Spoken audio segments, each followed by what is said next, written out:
नमस्कार दोस्तों, मैं अंकुर उपाध्याय स्वागत करता हूं आप सभी का एक बार फिर से अपनी नई वीडियो में। और एक बार फिर से भारतीय बाजार आपके लिए टूटता हुआ दिखा है। इन्वेस्टर्स की पोर्टफोलियो में लॉसेस आए हैं। निफ्टी अपने फाइनल लेग ऑफ सपोर्ट के पास है, बट ऐसा कुछ नहीं है कि फाइनल लेग ऑफ सपोर्ट ही है, उसके बाद भी सपोर्ट ही सपोर्ट प्लेस्ड है हर 100-200 पॉइंट पे आपके लिए। बैंक निफ्टी आरबीआई पॉलिसी के बाद, कंसोलिडेशन के बाद कहीं ना कहीं हरे निशान में आने में कामयाब रहा है।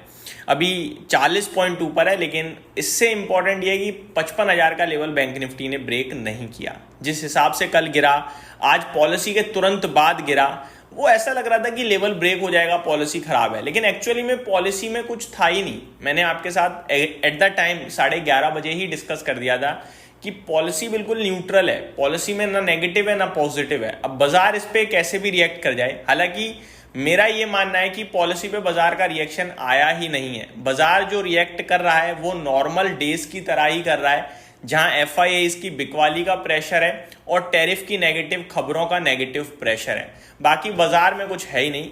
क्वार्टरली नंबर्स आ रहे हैं, स्टॉक्स उसके दम पर एक्शन में दिख रहे हैं।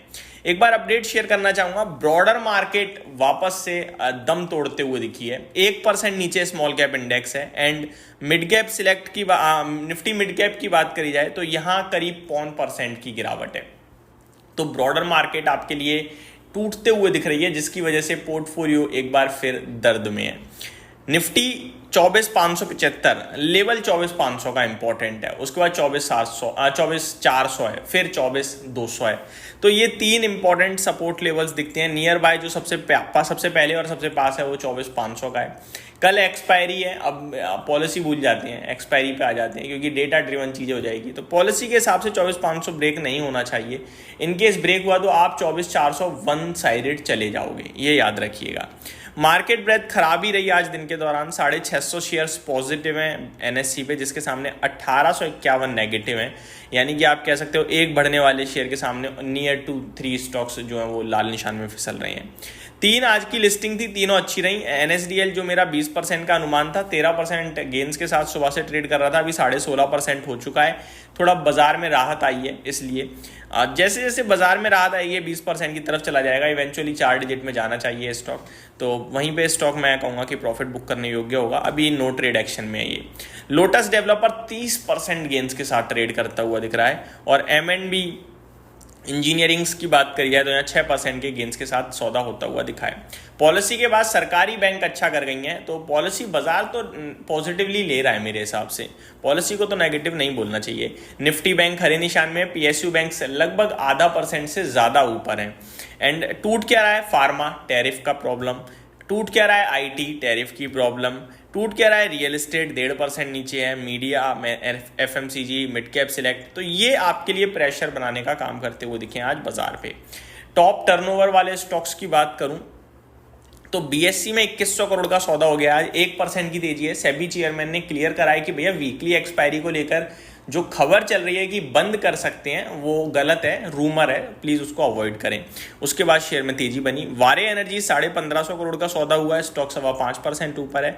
गॉडफ्रे फिलिप्स कल नतीजों के बाद 10% भागा और आज कैरी ऑन कर रहा है तेजी को और 10% ही दोबारा से ऊपर हो गया है। इन्फोसिस में 1326 करोड़ का सौदा हुआ है और स्टॉक 1.5% नीचे ट्रेड कर रहा है। एचडीएफसी बैंक भी करीब 1250 करोड़ का सौदा हुआ है, फ्लैट टू पॉजिटिव है। टॉप गेनर्स की लिस्ट की बात करूं तो गॉडफ्रे फिलिप्स 10% ऊपर। शारदा एनर्जी एक्शन में आया एक बार फिर, 7% की तेजी। वारे एनर्जीज, किर्लोस्कर इंजन और रिलायंस पावर लगातार लोअर सर्किट लगाने के बाद आज अपर सर्किट लगाता हुआ दिख रहा है। टॉप लूजर्स में है ट्रांसफॉर्मर एंड रेक्टिफायर 6.25% नीचे। बॉश 0.5% नीचे। बालकृष्ण इंडस्ट्रीज 0.5% नीचे। सीसीएल 5.25% नीचे। रेडिंगटन 5% नीचे ट्रेड करता हुआ दिख रहा है। बात करें दोस्तों और आप सभी के साथ इंटरेस्टिंग चीजों की, तो क्वार्टरली नंबर्स जो कि अपने आप में इंटरेस्टिंग है। गोदरेज एग्रोवेट के जस्ट नंबर्स आते हुए दिख रहे हैं 2.5% ऊपर। राइट्स के नंबर आए हैं, फ्लैट ट्रेड कर रहा है। वेल्सपन एंटरप्राइजेस के नंबर्स आए हैं, 3.5% नीचे है। केपीआर मिल्स 2.25% नीचे है। किम्स 2% ऊपर है नतीजों के बाद। मॉर्पियन लैब में 5% की गिरावट है। पिडलाइट इंडस्ट्रीज नंबर्स आ गए हैं, डिविडेंड भी बोनस भी आ चुका है और स्टॉक 1.5% ऊपर दिख रहा है। बायर क्रॉप साइंसेज 3% नीचे देखने को मिल रहा है। विंडसर मशीन्स फ्लैट दिख रहा है। ईआईडी पेरी फ्लैट दिख रहा है। PVR Inox flat to negative दिख रहा है। ज्योति सीएनसी में 4% की गिरावट देखने को मिल रही है। तो ये स्टॉक्स हैं जो एक्शन में दिख रहे हैं आपको क्वार्टरली नंबर्स के बाद। भारत फॉर्ज के भी नंबर्स आ चुके हैं, 2% स्टॉक नीचे है। दोस्तों एक अपडेट भी देना चाहूँगा, आज से लगभग 2 हफ्ते पहले मैंने 2 हफ्ते भी नहीं, शायद लास्ट वीकेंड मैंने वीडियो बनाई थी यथार्थ हॉस्पिटल पे 700 रुपये के टारगेट्स के लिए। टारगेट डन की मोहर लगाई आप लोग, 703 हो गया। Short term to medium term investors के लिए डिस्कस किया था, जहां मैंने आपसे वैल्यूएशंस को लेकर और आपसे कहा था कि हॉस्पिटल स्टॉक्स में एक्शन चल रहा है, नतीजे भी अच्छे आ रहे हैं। और ये स्टॉक कल इसके नंबर्स आए थे, उसके बाद इसमें जो मूव बनाया उसमें 700 प्लस हो चुका है ये स्टॉक। तो ये एक स्टॉक अपडेट थी आपके लिए। बाकी देखा जाए दोस्तों तो बाजार आपके लिए कुछ खास नहीं है, बीते कुछ दिनों से लगातार पोर्टफोलियो में गिरावट ही चल रही है।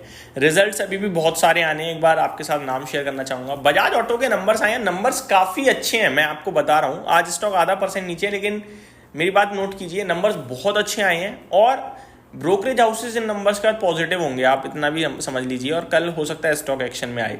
ट्रेंड का शेयर आपके लिए हरे निशान में दिख रहा है। डीवीज लैब आज काफ़ी तेजी से टूटा है। आई थिंक नंबर्स भी हैं, नंबर्स आ गए या नहीं आ गए मैंने चेक नहीं किया है अभी। तो ये कुछ और स्टॉक्स हैं अभी जिन पे हमें फोकस और करना चाहिए। इस वीडियो में सिर्फ इतना ही, अगली वीडियो में स्टॉक स्पेसिफिक बात करूंगा। Thank you so much for watching this video. Have a great day guys.